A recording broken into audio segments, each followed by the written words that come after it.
Земјоделството како аграрна култура е последна алтернатива или воопшто не е на листата на преориентација откако рапидно порасна невработеноста во југоистокот. COVID-19 и онака ги отежна откупот и пласмана на земјоделските производи, а младите се повеќе се свесни за аграрната состојба. Децидни се земјоделските експерти.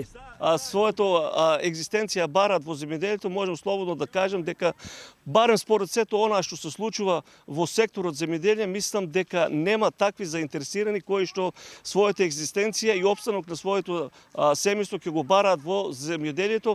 Прошетавме во едно од струмичките села, во која основната дејност е земјоделството. Повозрасните велат дека дури и да останат младите без работа, никогаш нема да посегнат по предизвикот да се вратат на нивите. Само стари ще не гледаш над 65 години до 70, тук са тие. А млади нема ни еден. Само има од малцинството млади. Наши млади сите се странство. Нема никој тук, во село. Кога би останале и младите без работа, мислите ли дека би се преориентирале да бидат земјоделци? Не би. Никој не ќе во земјоделието да работи. Младите сите избегава во странство. И не ќе никој да работи за џабе. Сакат паричка. Младите земјоделија не работат. Работат само до 55 години, тие постарче се, па нагоре. Иначе младите не работат. За млади никако не работат. Тешко.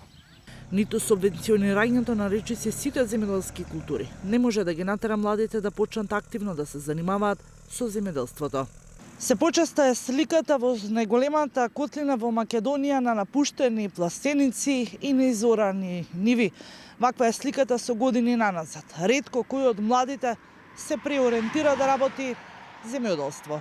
Струмичкиот регион е најголем земјоделски производител во Македонија.